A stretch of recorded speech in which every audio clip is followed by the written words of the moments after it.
You feel like you've lost yourself? Going through a divorce can really unhinge or unhook us from ourselves. Today's episode is going to help you to figure out who you are and reclaim that self that maybe you've been missing for so long, and figure out how to date from a place of being whole, not broken. Tune in.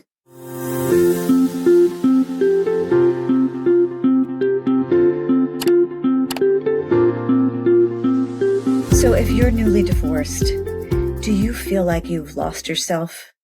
If so, it is so understandable and normal. And today's episode, I'm really excited to share because it's all about what I call reclaiming yourself, reintroducing yourself to who you really are. So oftentimes us women get lost in marriage, and we take care of the kids and we take care of our husbands and our friends and our parents. And now it's time to reclaim who is the real you. And you might say, I have no idea. But that's what today's episode is about. It's about helping you find the part of you that maybe you've buried a bit, pushed to the side, or has been just too caught up in, understandably, in marriage and the divorce process. So just because your marriage ends does not mean that you are less than. It actually takes incredible courage to end a marriage. It really does. And I remember somebody said that to me when I was newly, maybe divorced for a few weeks. And I thought, courage? What kind of courage does it take? But the truth is to uproot your family and your life, maybe move, have your kids maybe change schools, and reorient yourself to this new version of you as a divorced woman. It does take tremendous strength and courage. So my hat goes off to you if you are deciding to leave a marriage that's not working anymore and you really tried to make it work, or you are already divorced. And today we're really going to talk about what does it mean to reclaim yourself and how to do it. So let's dive in. Divorce can fracture our identity. It really can make us question, like I'm saying, who am I? If I'm not so-and-so's mom, if I'm not so-and-so's wife, who am I really? And we don't just grieve the end of a marriage, but we grieve sometimes that loss of ourselves. So I think in order to have healthy dating moving forward, it is critically important that we take the time to figure out who we are as women and get really grounded and clear about that. This is one of my episodes that's focused in my GPS model on the P part, which is preparing for love. The G is grounding, the P is preparing for love, and the S is stepping forward into love. So preparing for love, we can't find love if we can't find ourselves. And I chuckle because I certainly can relate to it. There's zero judgment. I did the same thing. I thought, well, marriage is over and now I just have to find somebody to replace my husband or ex-husband. People are not replaceable. And I needed to learn for myself, and I encourage you to do the same, to sit with yourself, get to know this part of you and this part of your life. It's a new chapter and one that you're probably not very familiar with. So give yourself a chance to adjust. When I say reclaiming, I don't mean reinventing. You're not redefining you as a person. Sure, you're different now than you were when you got married. Absolutely. In some ways, you're stronger. You have more life experience. And maybe in other ways, you've been a bit diminished. So we're not looking to reinvent the wheel or reinvent you. We're looking for you to kind of clean up the debris, dust off the old version of you and see what still fits. And then maybe you'll discover new parts of yourself, because really all healthy dating is the way to do it. It begins with preparing for it intentionally. And by doing that, this work of reclaiming who you are going to be set for success. You know, I had a client many years ago who she too, like very similar to me, and obviously names and details are all changed to tell the story. But the point is that after a very long time, she had 3 kids of feeling so unhappy in her marriage, she did find the courage to leave. And she didn't wait. As soon as she was separated, she dove into all the dating apps and she started a relationship with somebody. And it didn't work. And then she went to another relationship with somebody else and it didn't work. And you see where I'm going here. And she came to me after a series of relationships that quote unquote didn't work, meaning they didn't go the distance that she wanted them to go. And we really had to slow things down and really explore. And she was very willing. What was really going on? Well, she was scared. She was afraid to be alone. So it made perfect sense that she avoided it like the plague. But when she recognized the pattern, she was able to pump the brakes a bit and sit with herself. And she took yoga and she became a yoga teacher as her kids were getting older. And she took up meditation and she found that she actually really likes herself. She has wonderful friends from her yoga world and other moms and is now remarried very, very happily. So taking the time to pause and reclaim who you are it's kind of like a bow and arrow. It like springs you back so you can be sprung forward, if you will. So let's look at it. How does divorce, or how did your divorce separate you from who you really are? And by the way, it may have started in the marriage, but divorce often requires a sense of survival.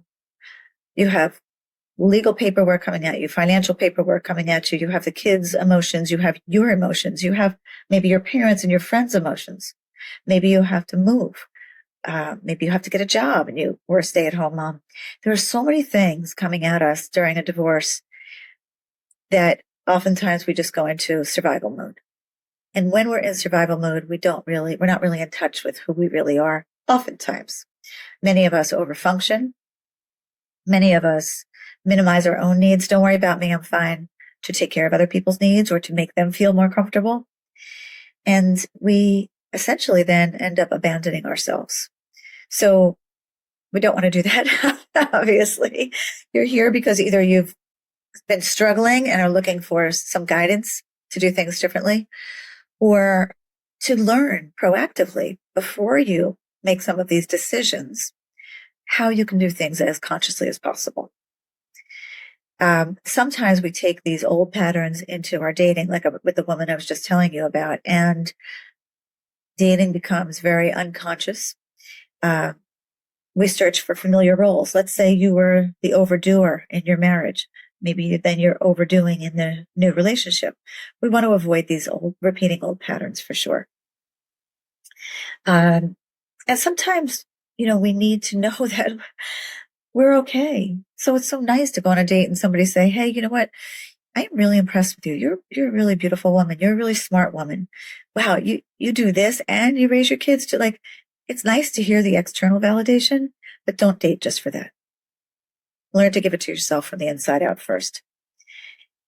Reclaiming yourself means really recognizing, where did I disappear along the way? Maybe it was when you were dating your ex. It could have started way back then. It could have started in childhood. Maybe you never really even figured out who you are. You were just kind of going through the motions.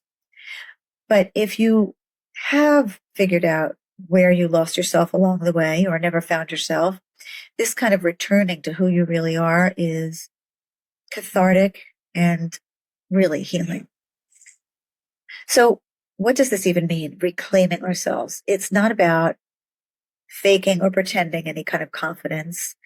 It's more about reestablishing an internal relationship with who you are. It includes listening to your gut. How many times I've heard women say, and maybe you've done it, maybe you've heard your girlfriend say, I just met the greatest guy. He doesn't have a job. He lives with his parents in the basement. He smokes a lot of weed, but he's the greatest guy because he's really funny. And he texts me every once in a while. Now, I'm exaggerating. I'm making up a story, although that story does exist at times. But to make the point that we women tend to, when we really want something to work, tend to not listen to our gut, not listen to that, women's intuition, if you will. And that little voice that says, wait a minute, slow down, girlfriend. This is not what you think it is. Sometimes we just ignore that voice. So reclaiming yourself requires you taking responsibility for your emotional life. I'll say that again. Reclaiming yourself requires that you take responsibility for your emotional life, not your kids' emotional lives, not your mother's, your father's, your best friends, your coworkers, yours first. It's not selfish. It's essential.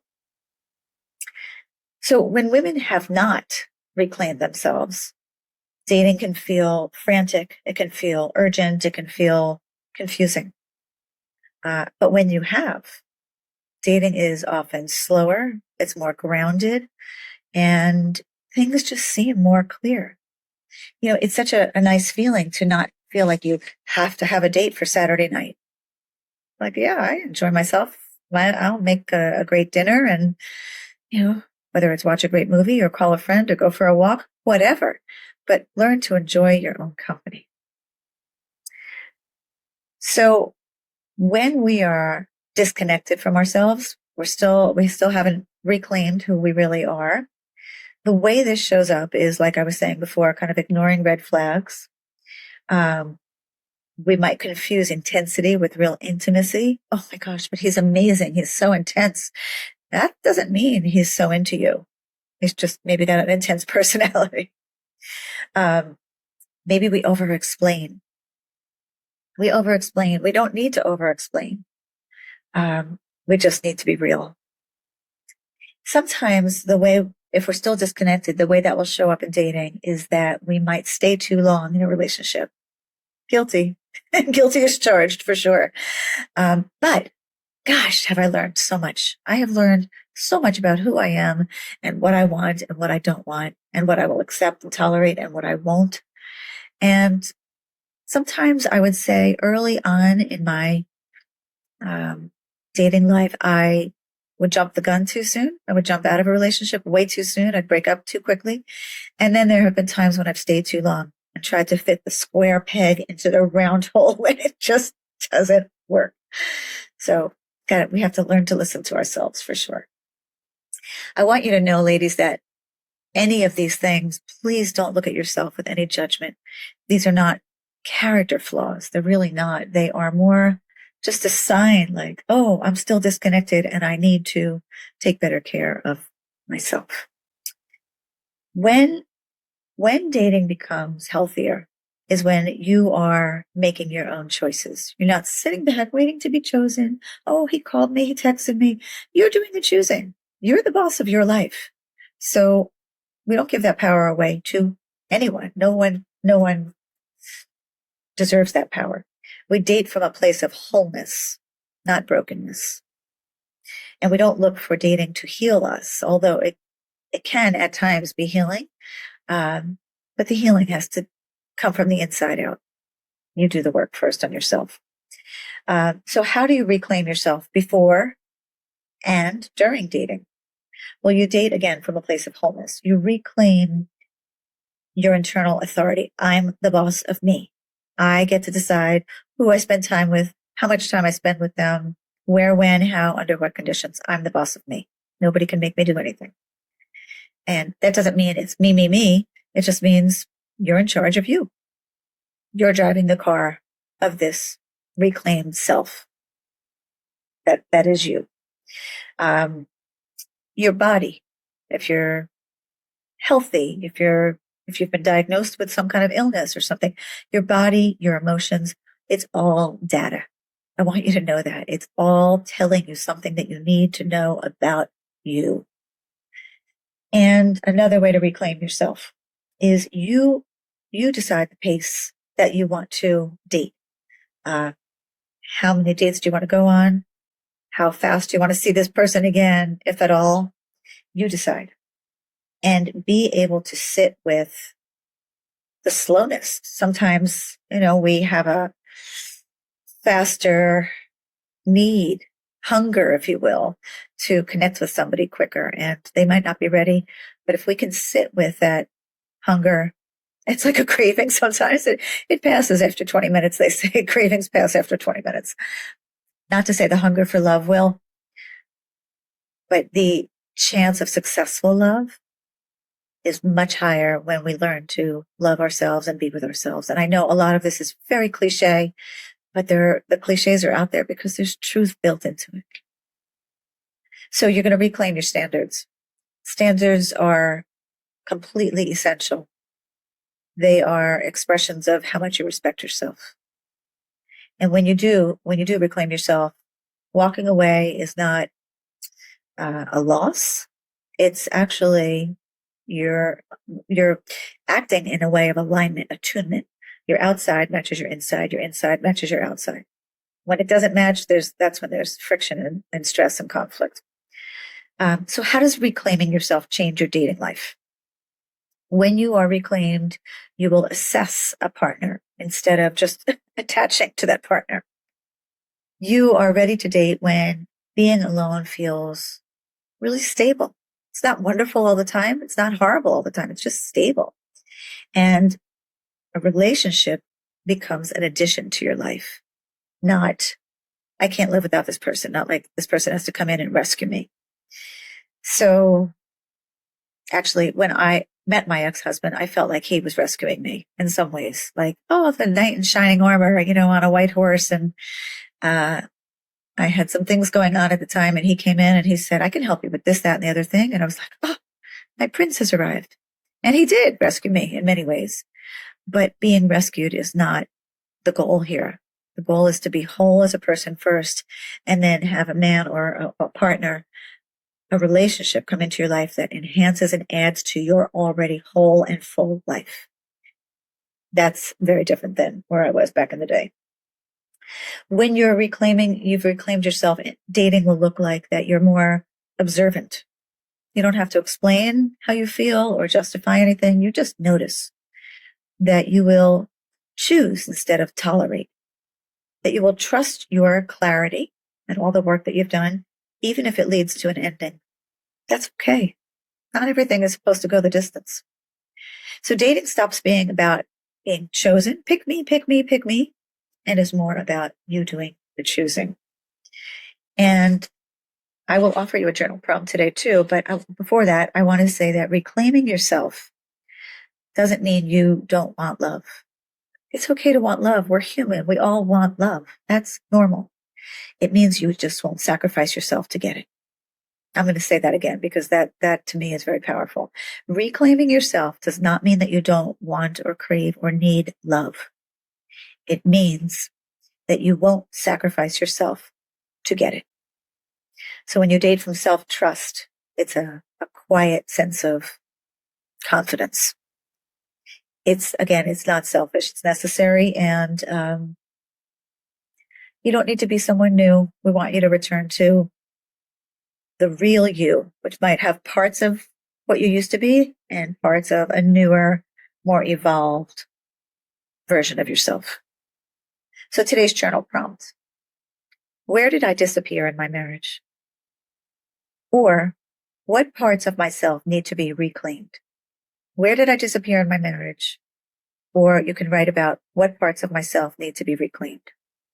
You can also go onto my website, which is Stacy with an E, stacyrose.com, and look for upcoming online courses and all kinds of freebies that I'm offering as well. Everything is in the process of coming, and I'm so excited to be sharing so many resources and expertise and information with you because, as I've always said, relationships don't come with directions. Divorce certainly doesn't come with directions, nor does dating post-divorce.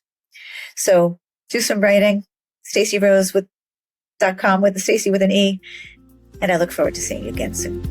Take care. Thanks for hanging out with me on Divorced Women Dating. Dating after divorce is definitely an adventure, and honestly, it is way more fun when we do it together. Hit subscribe so you don't miss a single moment of the helpful, hopeful, or just really relatable episodes. See you soon.